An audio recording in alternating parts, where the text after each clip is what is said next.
नमस्कार साथियों, प्रणाम। एक बार पुनः मैं अपने YouTube चैनल उपयुक्त ज्ञान एजुकेशनल चैनल पर आप सभी साथियों का हार्दिक स्वागत करता हूं। तो आज जैसा कि आपको पता है, आज हम बात करने वाले हैं जो MP गवर्नमेंट में एक चरणीय एग्ज़ाम मतलब सिंगल स्टेज पेपर जो हो रहे हैं, वो चाहे बात कर लें हम आपकी महिला पर्यवेक्षक सुपरवाइज़र हो या कोई सी भी एक दिन के पेपर जो सिंगल स्टेज में कंडक्ट किए जाते हैं, तो उनका जो स्कोर है वो आजकल परसेंटाइल में आ रहा है। जैसा आपने देखा महिला सुपरवाइज़र में भी 100% पे भी किसी का सिलेक्शन हो गया, कोई वेटिंग पे हुआ। तो स्टूडेंट छात्र कह रहे थे कि ये क्या फॉर्मूला है, क्या फर्जीवाड़ा है, क्या तरीका है, किस तरीके से रिजल्ट बनाया। तो जो MP गवर्नमेंट ऑफिशियल वेबसाइट है और जो उन्होंने दिया है उसमें जो फॉर्मूला था, ये उसका फॉर्मूला है, उसको मैंने बहुत सरल तरीके से समझाने का प्रयास किया है। तो उम्मीद है आपको समझ में आएगा और आप समझ पाएंगे कि किस तरीके से महिला सुपरवाइज़र का जो रिज़ल्ट है वो 100 परसेंटाइल में मतलब परसेंटाइल में कैलकुलेट हुआ है। वहाँ नंबर का कोई ख़ास रोल नहीं रहा। तो हम बात करते हैं कि चलो मान के चलते हैं कि किसी दिन 2 शिफ्ट में पेपर हुआ है ना। आपका पेपर किस 2 शिफ्ट में हो रहा है, शिफ्ट 1 और शिफ्ट 2 में। तो अपन ये मान लेते हैं कि शिफ्ट 1 में जो पेपर हो रहा है उसमें भाग लेने वाले नंबर ऑफ कैंडिडेट जो हैं, मतलब भाग लेने वाले छात्र कितने हैं, 5 हैं। तो कितने लोगों ने भाग लिया है, 5 लोगों ने। अब इनके छात्रों के मार्क्स कितने कितने हैं, तो जो मार्क्स लिए हैं कैंडिडेट ने वो लिए हैं 80, 70, 90, 60, 85। ठीक है, ये इनको मार्क्स है ना 5 लोगों के। अब हम बात कर लेते हैं इसमें शिफ्ट 2 की। पहले आप याद रखेंगे, पहले शिफ्ट में 5 छात्र हैं और दूसरी शिफ्ट में बात कर लें हम शिफ्ट 2 में। इसमें कितने छात्र हैं, आपके टोटल 4 छात्र हैं। इनके नंबर कितने हैं, 75, 65, 95, 85। ठीक है, अब हम बात करते हैं परसेंटाइल स्कोर की। तो चलिए हम यहाँ से कैलकुलेट करते हैं परसेंटाइल स्कोर और दोनों शिफ्टों का। सबसे पहले हम बात करेंगे शिफ्ट 1 की। तो इसमें हम बात करते हैं 80। सबसे पहला नंबर कितने हैं, 80। तो हम 80 नंबर की बात कर लेते हैं, 80 नंबर की। तो परसेंटाइल में आप क्या कैलकुलेट करेंगे, 80 नंबर में आप कैलकुलेट करेंगे ऐसे कितने छात्र हैं जिनके नंबर 80 या 80 से कम है। तो आप यहाँ देखेंगे 80, 70, 60।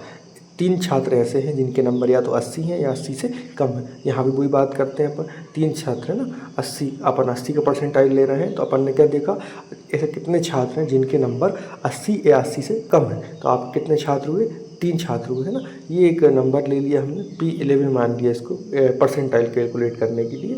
तो P11 बराबर अपना क्या हो गया, कुल कितने छात्र हुए आपके, 3 हुए है ना। और टोटल छात्र कितने आपके 5 हैं। और परसेंटाइल के लिए आप क्या कैलकुलेट करते हैं, 100। तो आपका क्या आ गया, 60। मतलब यहाँ पर शिफ्ट 1 में 80 नंबर वाले छात्र को आप कितने परसेंटाइल मानेंगे, 60। मतलब जिसने 80 नंबर लाया है उसका परसेंटाइल स्कोर क्या हो गया, 60 हो गया। अब हम बात कर लेते हैं 70 वाली।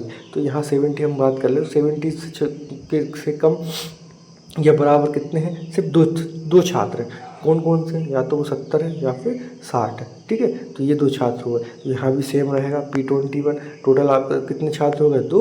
और आपके टोटल कितने हैं, अपॉन में क्या आ जाएगा, 5 × 100। तो जिन छात्रों के नंबर 70 आए थे उसका कितना परसेंटाइल माना जाएगा, 40 परसेंटाइल माना जाएगा।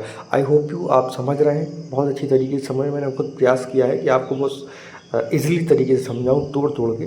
फिर हम नेक्स्ट बात कर लेते हैं। फॉर्मूला तो आप किसी भी नोटिफिकेशन में देख सकते हैं। जो फॉर्मूला है वो हमने आपको पहले भी बता दिया था। ये इसका फॉर्मूला है, number of candidate in shift और हैविंग प्रोपोर्शनल स्कोर है ना, इक्वल और greater than XY, sorry equal और less than XY divided by NF × 100। ये फॉर्मूला है, इसको मैं तोड़ के आपको बता रहा हूँ।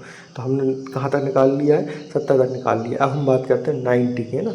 अब स्टूडेंट कहते हैं कि सर जो 100 है वो कैसे परसेंटाइल आ गया, मतलब क्या बच्चों के नंबर 200 ही आ गए। तो ऐसा नहीं है, इसमें हम और अच्छे से समझाते हैं आपको।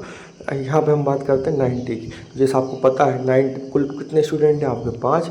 अब इसमें 90 में आपका गिनेंगे ऐसे छात्र जिनके नंबर या तो 90 है या 90 से कम है। तो ऑल सभी छात्रों की आप बात कर लें, 90, 80, 70, 60, 85, इन सभी छात्रों के नंबर जो है या तो 90 मतलब 90 या 90 से कम है। तो कितने टोटल छात्र कितने हुए, 5। और मतलब छात्र जो नंबर लाए हैं वो हो गए 5 और जो टोटल छात्र हैं 5। तो 5 से 5 कट जाएगा, ये क्या 100। तो आप देख सकते हैं कि जो आपकी शिफ्ट है फर्स्ट वाली, इसमें जो 90 नंबर लाया है उसको आपने कितना कैलकुलेट किया है, 100%, है ना।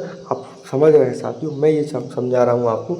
ज़रूरी नहीं है कि आपके 100 नंबर आए तो ही आपका 100% हो। अगर आपके 90 नंबर है और आपके जो छात्र हैं, आपके जो मतलब शिफ्ट में जो कैंडिडेट हैं, उनके नंबर या तो आपसे कम है या आपके इक्वल है, तो आपको उसका एडवांटेज मिलेगा। तो आप देख सकते हैं इस शिफ्ट में 90 वालों को कैसे आपने 100 मान लिया ना। अब हम यहाँ 60 वाली बात कर लेते हैं। तो 60 जैसे ऊपर देखिए आप, 60 तो मात्र एक ही छात्र के नंबर है ना, उससे कम भी किसी के नहीं है। तो 60 का अपन जब परसेंटाइल निकालेंगे तो एक ही हो गया ना। एक 60 वाला कितना, एक, तो एक टोटल में अपन 5 से जाएगा इंटू 100 बराबर ताकि 20 आ गया ना।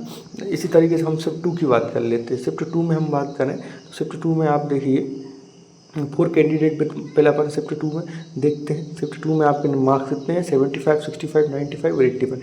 75, 65, 95 और 85 ये आपके हुए मार्क्स। 75, 65, 95 और 85 है ना, ये आपके मार्क्स हुए।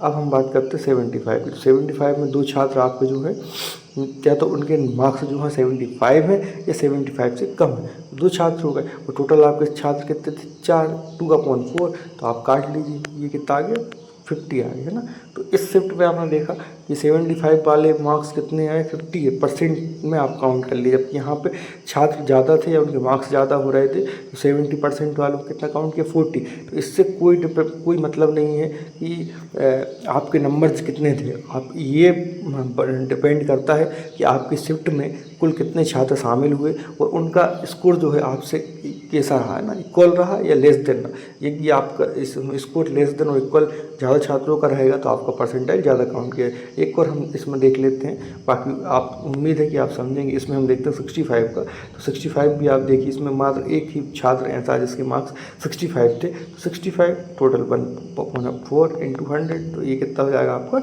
25। तो उम्मीद है आपको बहुत अच्छी तरीके से मैंने समझाने का प्रयास किया। आप भी कैलकुलेट कर सकते हैं। और उम्मीद है कि जो महिला पर्यवेक्षक में 100% पर वेटिंग लगी थी, उसका मेन रीज़न यही है कि उस दिन छात्र जो है उनका 100% कहीं ना कहीं बहुत ज़्यादा रहा, इसलिए उनकी वेटिंग 100% पे भी लगी और उस सिलेक्शन में 100% पे हो गया। और आप इस वीडियो के माध्यम से ये भी समझ गए होंगे 100% का मतलब ये नहीं है कि आपके नंबर भी फुल ऑफ फुल है ना। टोटल आपका क्या है, नंबर ऑफ कैंडिडेट इक्वल या फिर लेस देन कितने हैं आपके, और डिवाइडेड बाय कितना, टोटल स्टूडेंट, और मल्टीप्लाई बाय 100। तो उम्मीद है आपको ये वीडियो समझ में आया होगा, ये परसेंटाइल का फॉर्मूला। अब आपको आगे कोई भी एग्ज़ाम में दिक्कत नहीं होगी। तो चलिए मिलते हैं नेक्स्ट वीडियो में, तब तक के लिए जय हिंद।